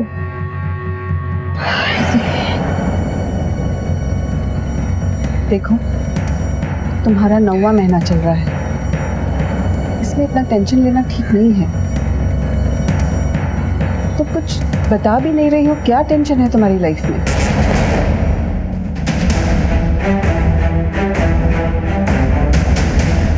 सुनो, तुम में से नागेश इंगोली को कोई जानता है? जी साहब, मैं जानता हूँ। इधर आओ। दोस्त है अपना? क्या हुआ, फिर से कोई लफड़ा कर दिया क्या? फिर कोई लफड़ा किया मतलब? अभी थोड़े दिन पहले एक लफड़ा हुआ था। सेठ, मेरे को पैसे की जरूरत है। क्या रे नागेश, जब देखो पैसा पैसा पैसा करता रहता है। जितना काम तू इधर करता है उतना पैसा तेरे को मिलता है ना। तेरे को और ज्यादा पैसा चाहिए ना तो कहीं और जाके भीख मांग। क्या सेठ, इतने सारे पैसे पड़े, थोड़े से दे दोगे, कम हो जाएंगे क्या ये? तेरा है क्या? चल निकल यहाँ से, जा। अरे अरे क्या कर रहा है तू? अरे सुरेश, पकड़ इसको, जरा पैसे लेकर भाग रहा है। तेरे को पैसे की जरूरत है, बोलो। अरे मार दूंगा मैं तेरे को। अरे छोड़ पैसे। अरे पैसे सर, ये लो पैसे। अरे ये साला मेरा पैसा लेकर भाग रहा है। जा तू चाबी ले इससे, गाड़ी के चाबी ले। मैं लूंगा साहब। उस दिन तो उसका नौकरी गया ही था, वो तो रूपा भाभी की वजह से नौकरी बच गया। क्या बताए सर, महंगाई इतनी बढ़ गई कि खर्चे पूरे ही नहीं होते। सर छुपाने जाओ तो पैर खुले रह जाते और पैर छुपाने जाओ तो सर। प्लीज प्लीज इन्हें काम पे रख लीजिए, प्लीज। जॉनी, तुम अपने डैडी को बोलो ना प्लीज। डैडी प्लीज देख लीजिए ना, अगर कुछ हो सकता है। Please sir.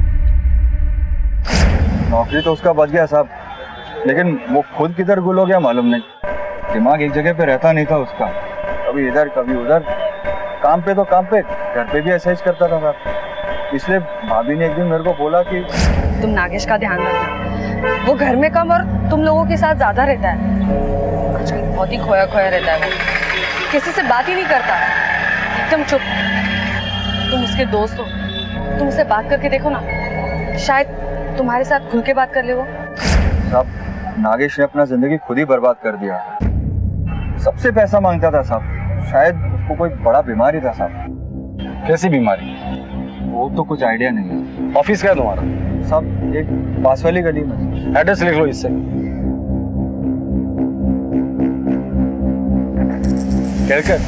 हर कोई यही बोल रहा है कि नागेश को पैसों की जरूरत है। अब पता चला कि उसे कोई बीमारी भी थी। कौन सी बीमारी थी, क्या चल रहा था उसकी जिंदगी में, समझ में नहीं आ रहा। सबसे पहले उसके ऑफिस चलते, उसके सेठ से बात करते, फिर उस डॉक्टर अशोक से मिलते हैं जिसका प्रिस्क्रिप्शन उसके घर पर मिला था।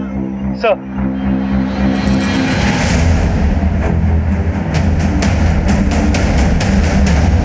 हाँ साहब, वो अपुन का ही गाड़ी चलाता था, लेकिन एक नंबर का चोर था साहब। उसने अपने को बहुत परेशान किया और बिजनेस भी चौपट कर डाला। जो मार्केट में अपना गुडविल था वो खराब कर दिया, और उसकी वजह से तो एक बार यहाँ पर अरे 22-33 नंबर के टैक्सी का ड्राइवर किधर है? एक नागेश, मगर वो अभी यहाँ पर नहीं है। मेरे को उसका एड्रेस चाहिए। एड्रेस चाहिए? क्यों चाहिए एड्रेस? अरे मेरे अब्बू अम्मी को लेके गया था अपने टैक्सी में, साले का क्या दिमाग फिर गया क्या मालूम, बीच में छोड़ दिया उनको। वो ऐसा आदमी नहीं है, जरूर कुछ ना कुछ हुआ होगा, मैं मिलवाता हूँ उससे। सर, ये आ गया। अरे क्या उसने तुमसे उधार भी लिया? यस सर, लेकिन उसने 1 लाख रुपए देकर मेरा आधा पैसा लौटा दिया था। उसने इतना सारा पैसा कहाँ से लाया? साहब बोला कि जमीन बेच कर लाया। कहाँ थी उसकी जमीन? उसका गांव कराड़, शायद वहीं का जमीन बेचा था। ठीक है। 1 मिनट साहब, वो सनकी जरूर था मगर दिल का बहुत अच्छा था और मेहनती भी था। उस दिन उसने मुझे बताया कि टैक्सी में अजीज के साथ कोई औरत थी जिसके साथ वो इश्कबाजी कर रहा था। कोई माँ बाप नहीं थे उसके साहब, इसीलिए वो उसको आधे रास्ते में छोड़कर आ गया। ठीक है। नागेश की जिंदगी में क्या चल रहा था? उसे इतने पैसों की जरूरत क्यों थी? अपने पति का हर मोड़ पे साथ देने वाली रूपा कहाँ थी? घर से भागकर एनजीओ में शरण लेने वाली ये औरत कौन है? इस औरत का इस केस से क्या लेना देना है?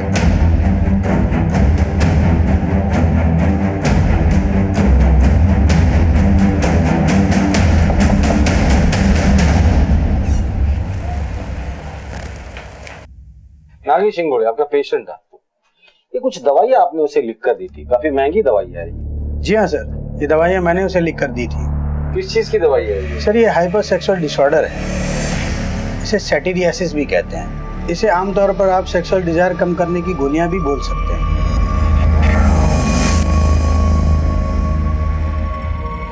नागेश ये खुद के लिए लेता था?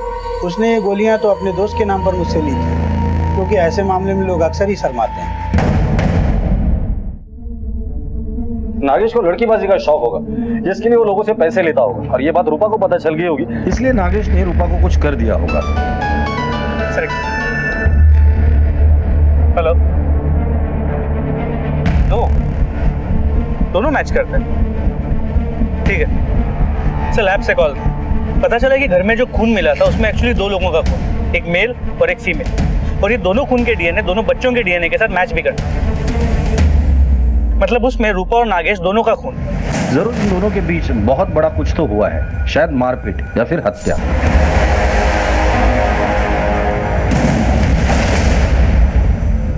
डॉक्टर से तो अब नागेश की बीमारी के बारे में भी पता चल गया है। हो सकता है ये बीमारी झगड़े की वजह हो, और शायद इसी बीमारी के लिए वो लोगों से पैसे भी मांग रहा था। उसके घर से हमें कोई कैश नहीं मिला, और अगर उसने जमीन बेची उसे बहुत पैसे मिले होंगे। हो सकता है जमीन के पैसे ही झगड़े की वजह हो।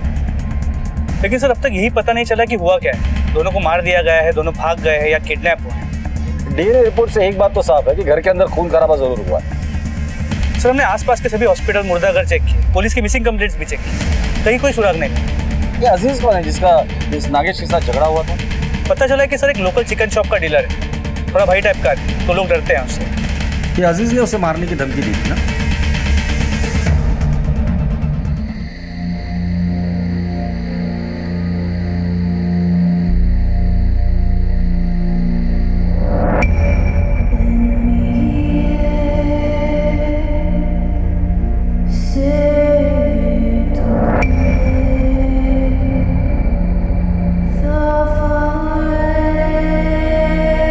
भानु सो जाओ।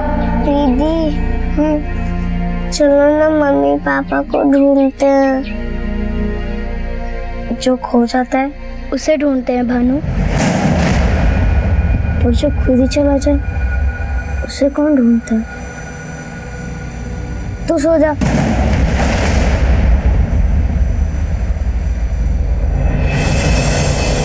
अपन सच बोलता है साहब, अपन ने कुछ नहीं किया। हाँ सिर्फ मारपीट ही तो की है, और क्या। अरे साहब वो तो बस एक दिन का था, उसके बाद में अपन को अपना मिस्टेक मालूम गिर गया। अपन ने उसको सॉरी बोला एकदम दिल से, अच्छा दोस्त बन गया वो अपन का। हर संडे अपन के यहाँ से चिकन जाता था उसके। आपको झूठ लग रहा है क्या सर? आपको झूठ लग रहा है तो आप बच्चों से पूछो ना, एकदम फैमिली मेंबर के जैसा था अपन उसके घर का। कर बच्चों को बुला। सर अपन सच बोल रहा है साहब।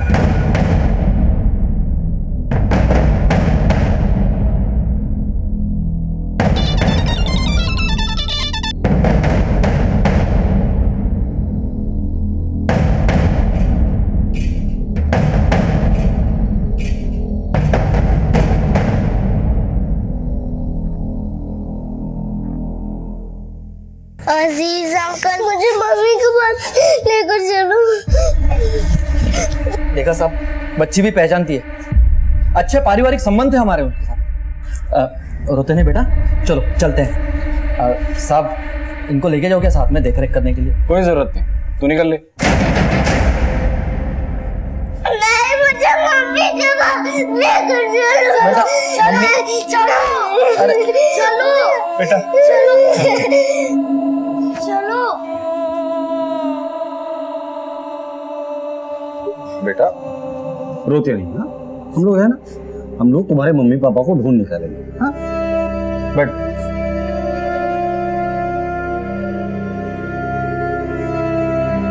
बेटा तुम्हारे मम्मी पापा का झगड़ा होता था? देखो हम लोग बार बार इसलिए पूछ रहे, अगर तुम कुछ बताओगे हमें तो हमें सबूत मिल सकता है, ताकि हम तुम्हारे मम्मी पापा को ढूंढ सकते हैं। झगड़ा हो गया था। इतने पैसों में घर का खर्चा कैसे चलेगा? रखो अपने पैसे अपने पास। क्यों? चिंता बदल दी क्या? हाँ बदल दी। देख तेरे खर्चे बढ़ते जा रहे हैं, कंट्रोल कर तू। ये अजीज अंकल भी आपके घर पर आते जाते थे? पर पापा को उनका आना अच्छा नहीं लगता था। ठीक है मीना, लेकर जाओ इन्हें।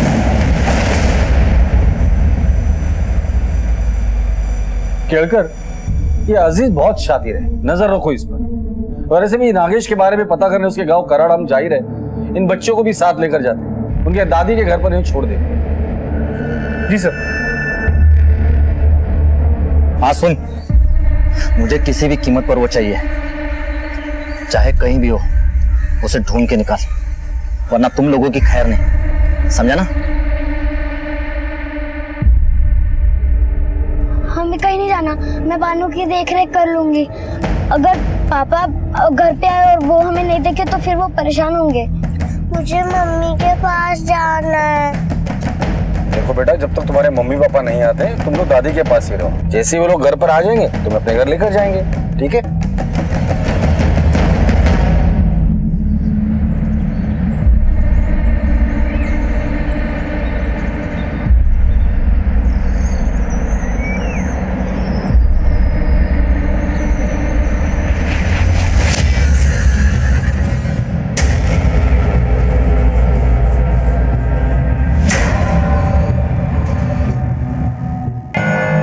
सुषमा मुलींना जेवायला वाढतो। क्या हुआ साहब, सब कुछ ठीक तो है? सब कुछ ठीक नहीं है, इसलिए तो हम लोग यहाँ आए। नागेश और रूपा घर से गायब और उनके घर में उनका खून मिला। नागेश और रूपा के बारे में जो कुछ भी जानते हैं वो सब कुछ हमें जानना है। क्या बताऊं साहब, मेरा भाई था ही नालायक। रूपा के इधर ही तो भाग्य खोटे, हमेशा हमेशा शक करता था। तू शादी में जाके सीधा घर वापस आने वाली थी ना? कहाँ थी? वो मैं अपनी दोस्त के घर गई थी।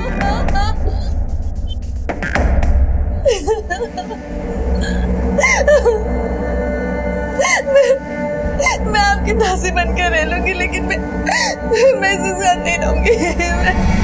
मैं इसके साथ नहीं रहूंगी। चिंता मत करो, सब ठीक हो जाएगा। चलो अंदर चलो। उस दिन के बाद वो जैसे हम पर भी शक करने लगा, हमेशा लड़ते झगड़ते थे। भी उसी का नतीजा।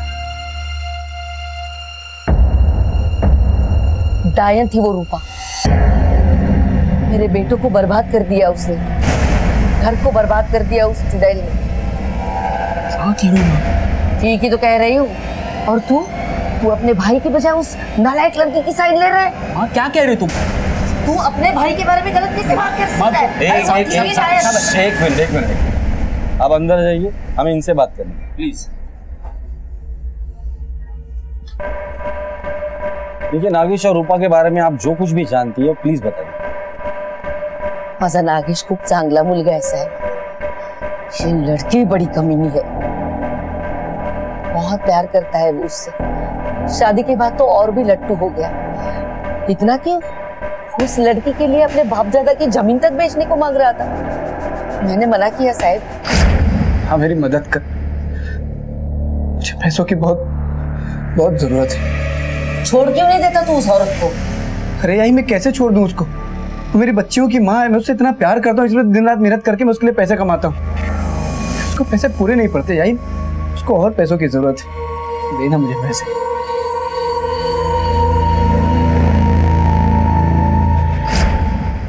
उससे तो जमीन भी बिक नहीं पाई साहब, और वो भाग गई होगी किसी और के साथ, और ये उसके पीछे पीछे ढूंढता गया होगा उसे।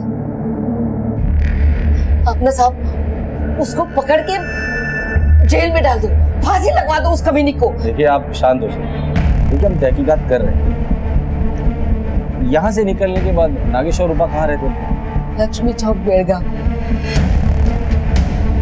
तो रूपा खूबसूरत थी तो नागेश शकी था, पर अब इस रूपा के भी नए नए रूप सामने आने लगे। लेकिन रूपा अगर बदचलन होती तो नागेश उसके साथ इतने साल क्यों रहता था?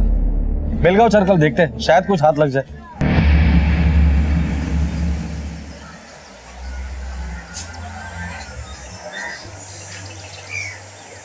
कौन है? कौन है वहाँ? अरे मैडम, मैडम मेरे को समझ में नहीं आ रहा है कि आपका एहसान मैं कैसे चुकाऊंगा। अच्छा मैडम, वो मैं ये पूछ रहा था कि उसको लेके जा सकते हो क्या? नहीं, अभी नहीं।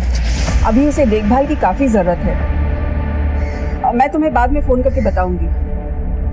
ओके मैडम, चलता हूँ। खुदा हाफिज़।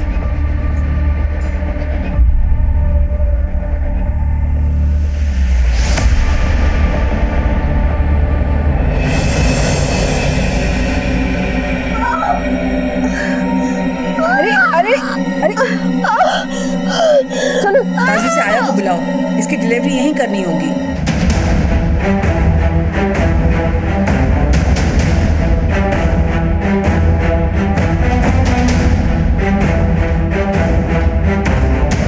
हाँ साहब, नागेश और रूपा इधर ही रहते हैं। रूपा एक नंबर की चंट औरत थी साहब। आते जाते रास्ते में किसी को भी फंसा लेती। किसी को फंसाना तो उसके बाएं हाथ का खेल था। बड़ी चालू औरत थी साहब।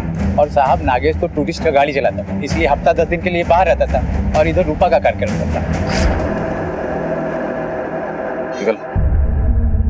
सर, अब तो मामला साफ नजर आ रहा है कि नागेश ने रूपा से तंग आकर उसे मार दिया, या फिर रूपा ने नागेश को मारा होगा, या रूपा के किसी आशिक ने इन दोनों को मारा होगा। यहाँ के लोकल पुलिस स्टेशन से इनके बारे में डिटेल इंक्वायरी करो। कहकर इस केस की शुरुआत हमने जहाँ से की थी अब भी वहीं पर है। कोई भी ब्रेक थ्रू नहीं मिला है।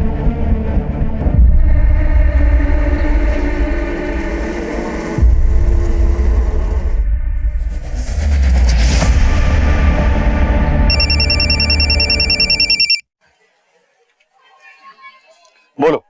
अजीज आज कलोज खाड़ी के चक्कर लगा रहे हैं सर। उसके साथ 2 आदमी और हैं सर। क्या? पता नहीं क्या है, ढूंढते रहते हैं। ठीक है।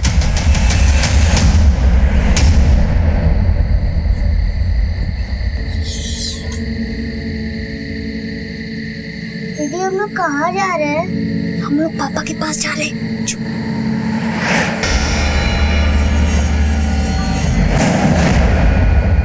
कहाँ जा रहे हो?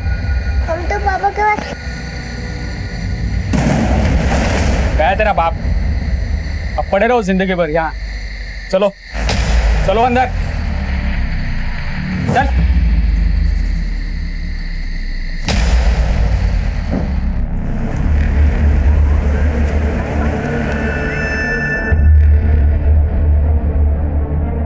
केलकर, ये अजीज अपने साथियों के साथ सुनसान जगह पर क्या कर रहा था? ये अजीज और उसके दोनों साथियों को पुलिस स्टेशन बुलाकर लेकर आ। सर,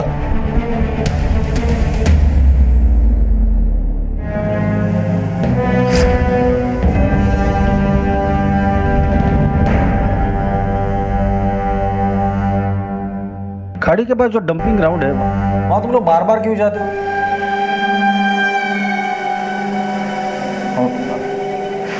साहब वो मेरा मुर्गियों का धंधा है ना, वो कचरा फेंकने के लिए जाते हैं हम उधर। उस दिन मेरे सोने की चैन वहाँ पर गिर गई, इसलिए घाटी में ढूंढने गए थे हम। पक्का? वो साहब ठीक है, अभी के लिए जा सकते हो, लेकिन शहर छोड़ के कोई नहीं जाएगा, समझे? निकलो। केलकर, ये कांस्टेबल सिविल ड्रेस में इनके पीछे लगा देना। ये लोग उस खाड़ी पर जरूर जाएंगे। पता तो चले कि कौन सा खजाना वहां छुपा कर रखा है इन लोगों ने। सर, इतना बोझ लेकर क्यों जी रही हो? क्या हो गया है तुम्हारी लाइफ में?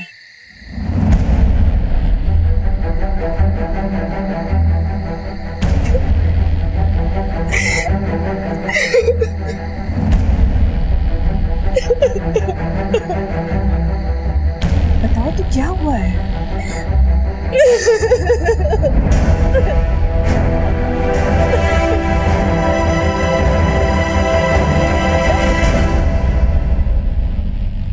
गायब है मतलब? कब से गायब है आपका लड़का? आप वेडनेसडे 1 जून को सुबह सुबह घर पे बोला था कि अपने दोस्तों के साथ ट्रैकिंग पर जा रहा है और अभी तक नहीं लौटा है। मैं उसके फ्रेंड्स को पूछा तो पता चला कि वो तो ट्रैकिंग पर गया ही नहीं। साहब घर से 1 लाख रुपए भी गायब है। किसी के साथ दुश्मनी थी उसकी? सर मेरा ही नागेश के साथ लफड़ा हुआ था। और मेरा बेटा जॉनी उसके मोहल्ले में आता जाता था। ये फोटो है साहब उसका। Sir I tried his number so many times, लेकिन वो फोन उठाता ही नहीं है। ठीक है, कंप्लेंट लिखवा दीजिए आप। Thank you sir. Sir Wednesday मतलब उसी दिन जिस दिन नागेश और रूपा गायब। कहीं इस नागेश ने इस मोंटेरो से अपना बदला उसके बेटे से तो नहीं लिया?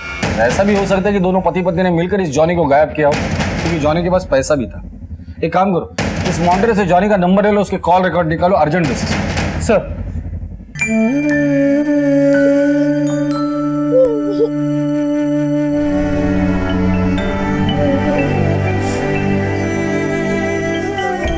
क्या हुआ? मम्मी की याद आ रही है। मत रो। तुम्हें याद है ना कि पापा ने क्या कहा था? बेटा बहादुर बन, कमजोर बनेगी तो जी नहीं पाएगी। और वैसे भी तुम दोनों तो सहारा हो अपने पापा का, है ना? है ना? हाँ? और मेरे मम्मी का क्या है, हमारा झगड़ा तो चलता ही रहेगा। भानु भी छोटी है, अपनी मम्मी के बिना नहीं रह पाती साल में। उसका ख्याल रखना, उसका ध्यान रखना।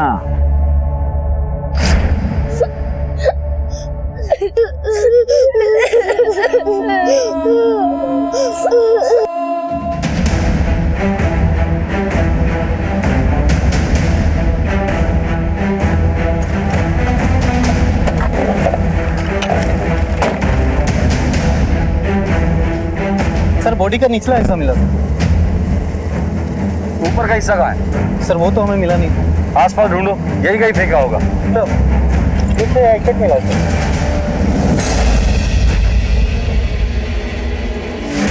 लड़की बड़ी कमी है। मेरा भाई था ही नालायक। एक नंबर का चोर था साहब। नागेश बहुत शक करता था साहब, जब भी कहीं रूपा बाहर निकलती थी ना उसके पीछे पीछे पहुंच जाता। नागेश ने अपना जिंदगी खुद ही बर्बाद कर दिया। शायद उसको कोई बड़ा बीमारी था। वो तो गया।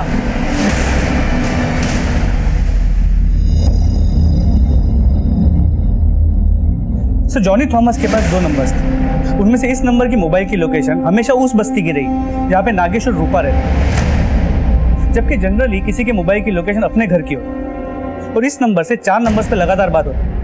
ये नंबर सुरेश, प्रकाश, अजीज और जॉनी का ही पहला नंबर। जॉनी का नंबर? तुम्हारा कहना है कि जॉनी अपने ही नंबर से अपने दूसरे नंबर पर कॉल करता था? और ये सुरेश, प्रकाश और अजीज, इनका और जॉनी का क्या कनेक्शन? तो जॉनी का दूसरा नंबर कौन इस्तेमाल कर रहा है, नागेश या रूपा? सर इस दूसरे नंबर से बाकी चारों नंबर पर सिर्फ कॉल्स नहीं, रोमांटिक मैसेजेस भी भेजे जाते हैं। डिटेल्स पीछे उठाकर लेकर आओ तीनों को, और जॉनी के दोनों नंबर सर्वेलेंस पे डाल दो। सर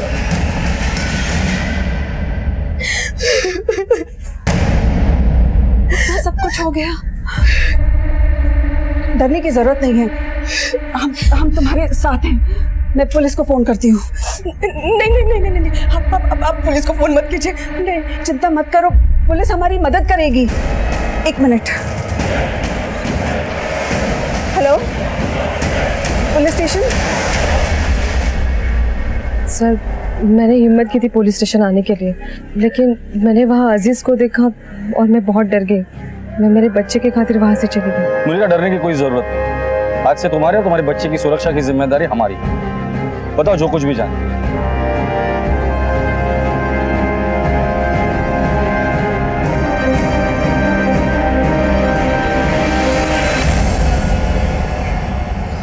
कहकर मुर्गियों को पिंजरे में बंद करने का टाइम आ गया है। Thank you.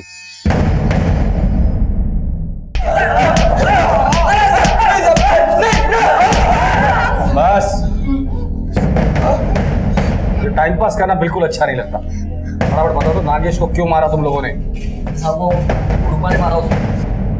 रूपा ने मारा उसे? तुम तक उसकी तारीफ कर रहे थे, आज उस बेचारी पर इल्जाम लगा रहे हो।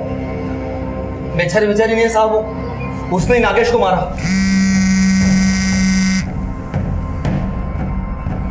साहब आप उसकी बातों में बता रहे, कब किसको अपने घेरे में ले लेगी पता ही नहीं चलेगा। 1 नंबर की खिलाड़ी औरत है वो। खिलाड़ी तो तुम लोग भी बहुत बड़े हो, याद है ना? मुझे पता चलता है।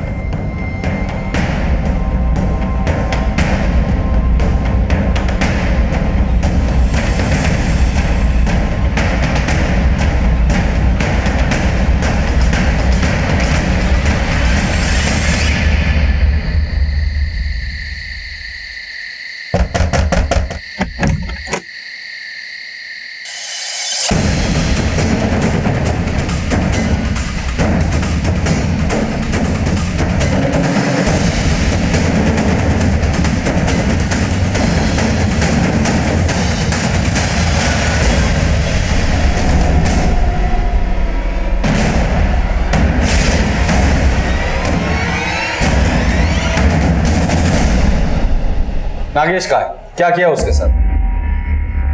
मुझे नहीं पता नागेश का, मैं खुद तंग आकर उसकी जिंदगी से निकल गई। अच्छा रूपा, शादी के बाद तुम लोग कराड़ रहते थे, फिर बेलगांव चले गए, अब गोवा आ गए, ये बार बार घर क्यों बदल देते थे? नागेश ने बोला। झूठ, मैं बताता हूँ। कराड़ में नागेश के भाई के साथ तुम्हारा अफेयर था, जो उसकी बीवी और माँ को पता चल गया था, इसलिए नागेश तुम्हें वहां से लेकर बेलगांव चला गया। बेलगांव में भी तुम्हारे काफी लोगों के साथ अफेयर, इसलिए नागेश तुम्हें वहां से लेकर गोवा में आ गया। गोवा में भी तुम्हारे काफी मर्दों के साथ अफेयर रहे। तंग आकर तुम दोनों के बीच झगड़ा हो गया और गुस्से में आकर तुमने नागेश को मार डाला। मार डाला? सच सच बताओ, क्यों मारा नागेश को?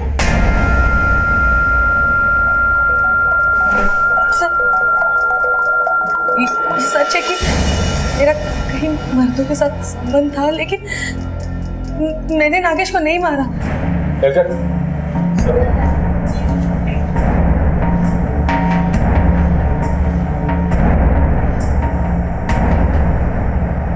इसे जानती हो? नहीं? मुनीरा नाम है इसका। मुनीरा, जाओ। इसके पति के साथ तुम्हारे बहुत अच्छे संबंध हैं। अजीज, सुरेश, प्रकाश, तीनों मेरे कस्टडी में हैं और तीनों ने अपना मुंह खोल दिया है। बेहतर यही होगा कि तुम भी अपना मुंह खोल दो। नागेश के साथ मेरी शादी एक गलती थी। वो मेहनती था, लेकिन 2 वक्त की रोटी के सिवा और कुछ नहीं दे सकता था, और मुझे पैसा चाहिए था। पैसा कमाने के लिए मेरे पास मेरा जिस्म था, जो मैंने इस्तेमाल किया। कई सालों तक तो नागेश को इस बात का पता भी नहीं चला, लेकिन जब पता चला भी। क्या कर रही तू? हाँ, पहले बेलगाम में, फिर कराड़ में, फिर तूने मेरे अपने भाई को प्रेम जाल में फंसाया। मैं तुझे अपनों से दूर यहाँ लेके आया, और तू देख, सुधर जा वरना ठीक नहीं होगा। ठीक नहीं होगा? क्या ठीक नहीं होगा? मेरी एक बात कान खोल के सुन लो। अब अगर मुझे हाथ भी लगाया ना, तो सीधे पुलिस स्टेशन जाऊंगी और डाउरी के केस में तुम्हें अंदर करवा दूंगी, या फिर आत्महत्या करके तुम पे झूठा इल्जाम लगा दूंगी। समझ गए?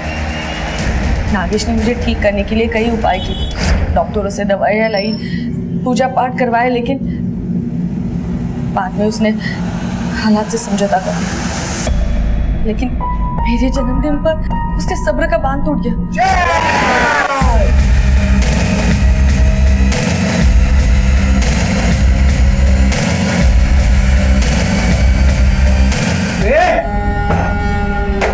क्या हो रहा है ये सब? रुक! मेरा घर, मेरी पार्टी, तुझे क्या? पराये मर्दों को घर में बुला के अय्याशी कर रही है, बोल रही है मुझे क्या? मेरे दोस्त है। इसका क्या करेंगे?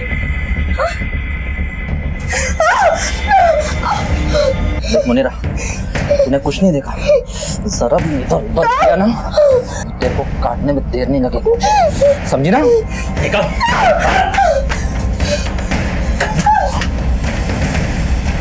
मौका पाकर मुनीरा वहां से भाग निकली, लेकिन मुझे पूरा यकीन था साहब कि वो मुझे धोखा नहीं देगी।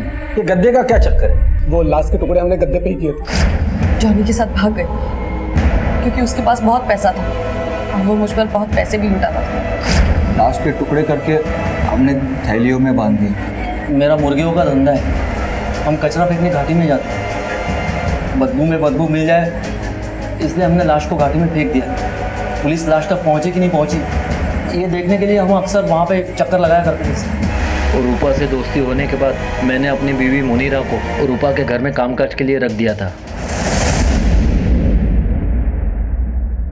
रूपा, तुमने सिर्फ नागेश को ही नहीं मारा, बल्कि उसके प्यार, भरोसा और विश्वास का भी कत्ल किया।